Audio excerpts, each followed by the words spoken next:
calle de Fuencarral, N45, segundo derecha, Madrid. Domingo 22 de junio de 1902.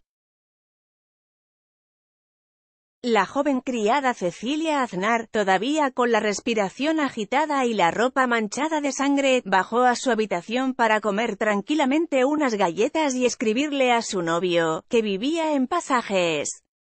Anoche me dormí abriendo mi cuerpo para ti y soñando con que te metías entre mis piernas con esa ansia tuya. Mientras masticaba cogió 100 pesetas de la petaca que acababa de robarle al infortunado de su señor.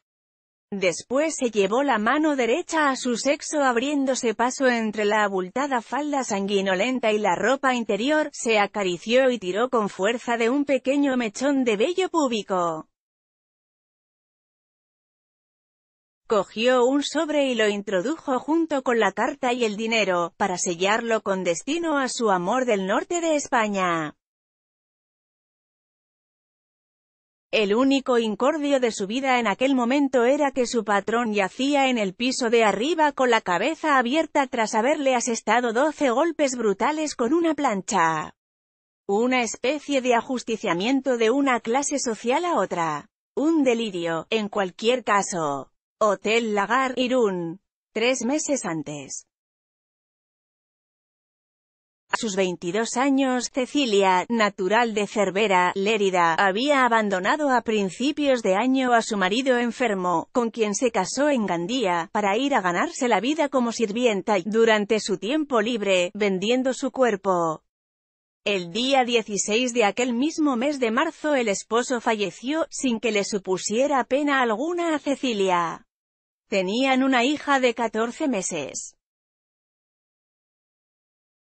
La catalana era una muchacha alta, su aspecto robusto, sus manos grandes y fuertes brazos, le conferían un aire varonil que en ocasiones infundía algo más que respeto.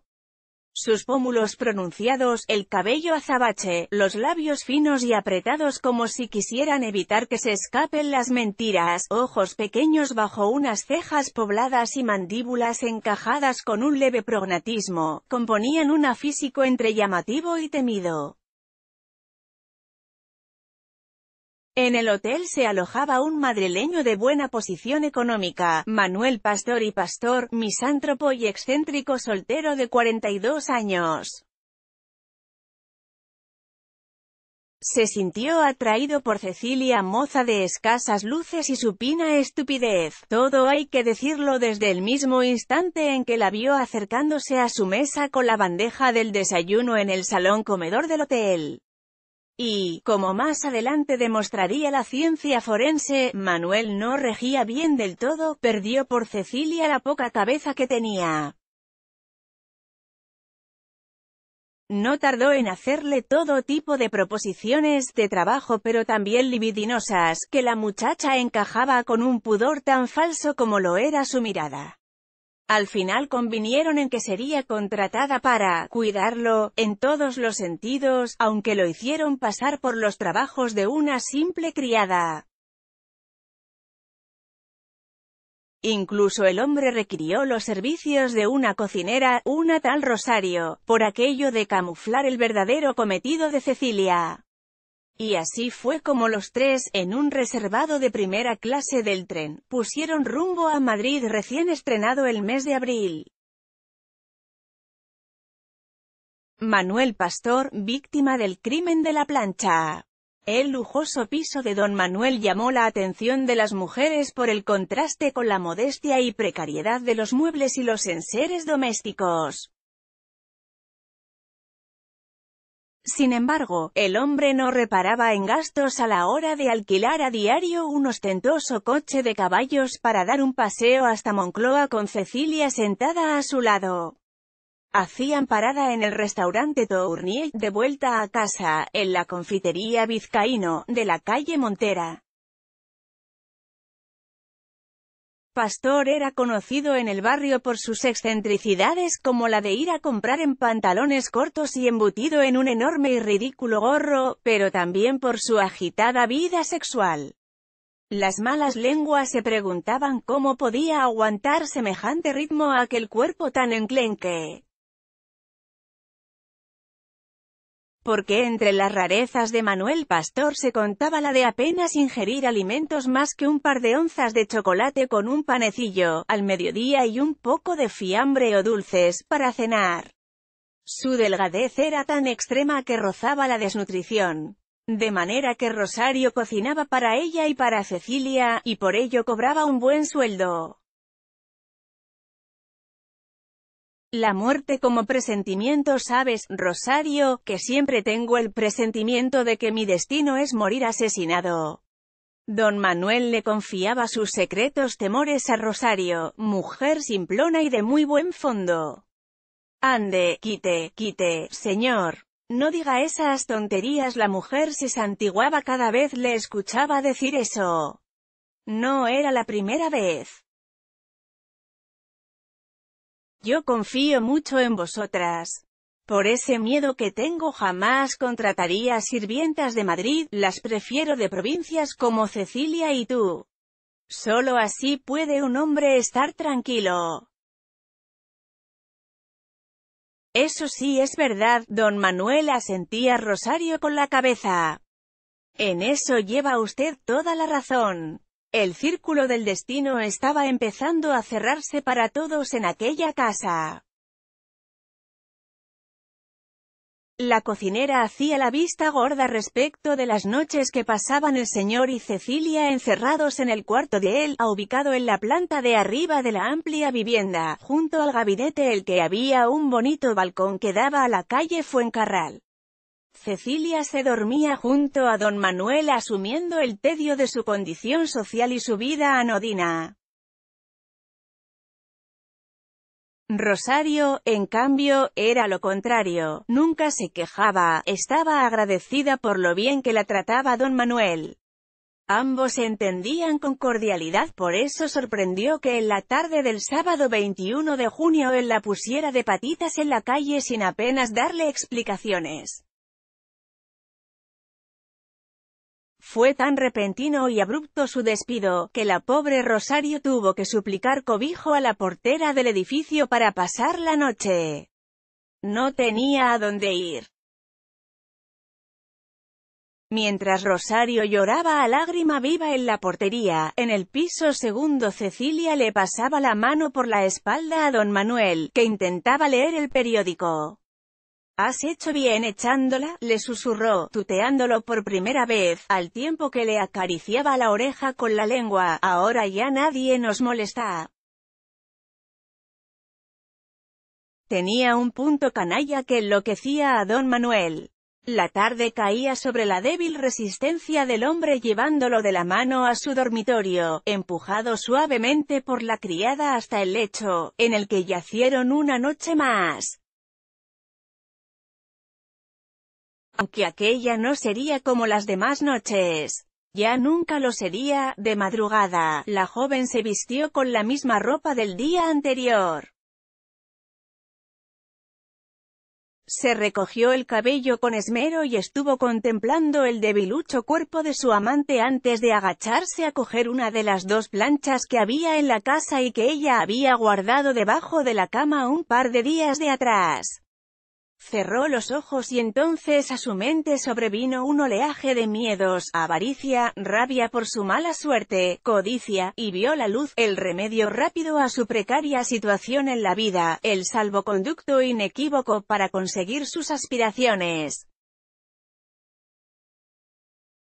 Descargó su ira sobre el durmiente don Manuel asestándole golpes hasta 12 a destajo en la cabeza con la plancha.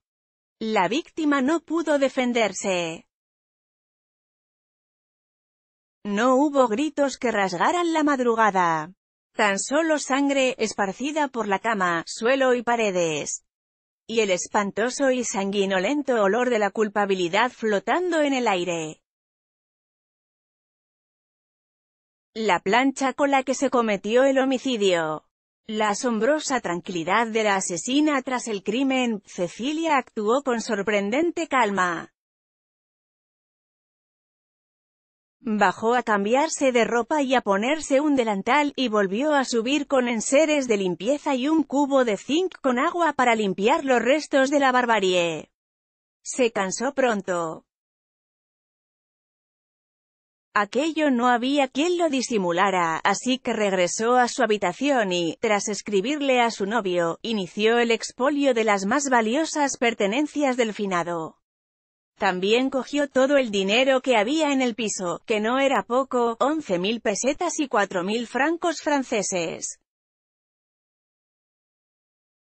La renta anual de la víctima ascendía nada menos que a 15.000 pesetas, de manera que se trataba de un buen pellizco. A las 10 de la mañana, Cecilia alquiló una manuela, un coche abierto y tirado por un caballo, que la llevó a Correos para echar la carta de su novio y después, a la estación del mediodía, donde consultó horarios de trenes. Al volver a casa se encontró en el portal con la portera en actitud inquisidora. Se saludaron fríamente y la joven asesina la esquivó como una gata que huye del peligro. Retrato de Cecilia Aznar. A las 2 de la tarde bajó la escalera cargada con 2 cajas de cartón, una de grandes dimensiones y la segunda, más pequeña. Un coche la esperaba en la calle. La portera fue quien inició el camino de la perdición para Cecilia Aznar al extrañarle sus movimientos y no haber visto en toda la mañana de aquel domingo al señor pastor. Dio aviso a las autoridades. La criminal buscó una tienda en la que comprar vestidos nuevos de calidad, con el dinero sustraído al muerto. Salió de una de ellas convertida en toda una señora. En apariencia, claro. Aún se tardaría horas en entrar en el domicilio de don Manuel. Mientras tanto Cecilia se dirigió a la fonda de la estación a esperar la salida del tren a Barcelona. Pidió un filete de ternera y una zarzaparrilla. Pero entonces reparó en el detalle de que a diario les entregaban a domicilio agua de Seltz, circunstancia que debía evitar para no levantar sospechas. Tiene gracia que después de la chapuza que había resultado ser la ocultación de su crimen le preocupara que el repartidor lo descubriera. Le pidió a un camarero que le hiciera el favor de vigilarle las cajas durante el tiempo en el que se desplazó hasta la fábrica de gaseosas y sifones, en el número 56 de la calle de Preciados para anular la orden. Por fin embarcó hacia Barcelona, en un vagón de primera en el que también viajaban 2 damas y un caballero, que bajaron en Zaragoza. Para entonces ya había sido hallado el cadáver de Manuel Pastor en medio de una escena salida del infierno de Dante. El arma homicida permanecía intacta debajo de la cama, con el mango doblado de la virulencia de los golpes y una mezcla pegajosa de restos de piel y cabellos ensangrentados adherida a la superficie de hierro. Cuando la joven llegó a la ciudad condal, los periódicos ya daban cuenta de su fechoría. Cargando con las cajas fuerza tenía la abordaron 2 hombres, Francisco Garreta y Jaime Iglesias. Eran lo que se conocía como ganchos de fonda, se llevaban una comisión por conseguir clientes que se hospedaran en determinados establecimientos. Tras instalarse en la Fonda Europa, la acompañaron a una joyería del Paseo de Gracia, en la que se gastó 5.000 pesetas en alhajas. Completaron el día con una carrera desenfrenada de lujo y diversión. Bebieron champán francés, bailaron y empezó entre ellos un peligroso juego de atracción. El sexo fue la guinda que creyeron perfecta para una huida que se estaba haciendo famosa. Cecilia participó en un trío en la cama con 2 tipos que conocían perfectamente su identidad. Dicen que la avaricia rompe el saco. A ella, Garreta e Iglesias le rompieron su débil plan, si es que alguna vez lo tuvo, robándole parte del botín de don Manuel sin que se diera cuenta. Lo mejor es que vayas a la frontera, a Puigcerdá, y allí cojas un barco a América, le sugirió Garreta en el desayuno. ¿Puigcerdá tiene puerto?, preguntó la joven con absurda inocencia y tremendo desconocimiento. Pues claro, uno de los más importantes de España. No, Puigcerdá no tiene puerto ni da al mar, pero ni falta que hacía porque no iba a llegar muy lejos. El trayecto fue para Cecilia ilusamente purificador. Soñaba con cruzar el océano, borrado ya, así de fácil, así de pronto, el paso de Manuel Pastor por su vida. Puigcerdá, Gerona. 8 de julio de 1902. Encontró una fonda, la Pascuala, para hospedarse el tiempo que le llevará a organizar su viaje a América. Sin embargo, después del primer golpe de saber que allí no había puerto, ni nada que se le pareciera, recibió el segundo al abrir las cajas, estaban prácticamente vacías y rellenadas con harapos. Por primera vez perdió la calma. Le costaba respirar, tuvo que sentarse en la cama. Entonces, sin tregua, llamaron a la puerta de su habitación. Era el comandante de puesto de la Guardia Civil en Puigcerdá, acompañado de varios agentes. Empezó negando el crimen del que la acusaban, hasta que se derrumbó. De debajo del colchón sacaron las migajas del robo que le había costado la vida salvajemente al infeliz de don Manuel. Eso sí, las joyas adquiridas en Barcelona las llevaba puestas, como si con ello pudiera parecer menos asesina de lo que era. Cecilia Aznar, a la derecha tapándose la cara, tras su detención. El nuevo viaje que tuvo que hacer en tren, esa vez acompañada de agentes de la autoridad, fue frustrante para ella. En sus escasas entendederas seguía sin acabar de comprender cómo era posible que la hubieran descubierto tan pronto. Es difícil, en los altibajos de su perturbada mente, explicar por qué Cecilia Aznar se sintió revivir al ser recibida, a las puertas de la cárcel madrileña de la calle Quiñones, por una multitud que le gritaba. Tal vez porque esa es la estrecha frontera que separa al héroe del asesino. Así de extraña es la condición humana. Los datos 1. Cecilia Aznar asestó en 1902 12 golpes brutales en la cabeza con una plancha a Manuel Pastor y Pastor, acaudalado soltero de 42 años, mientras dormía. El hecho se conoce como el crimen de la plancha. 2. La asesina trabajaba para la víctima como criada y podría haber sido también su amante. 3. Los comisionistas Iglesias y Garreta fueron detenidos como cómplices en el Havre, al norte de Francia, cuando estaban a punto de embarcar hacia Nueva York con el botín. 4. El 9 de febrero de 1903 fue condenada a muerte por garrote vil. Posteriormente se le concedió el indulto. Fue uno de los primeros casos más mediáticos de la crónica negra española. 5. Estuvo encarcelada en el penal de Alcalá de Henares hasta que, en 1937, se abrieron las puertas de las prisiones ubicadas en zona republicana. Desde entonces su rastro se perdió para siempre.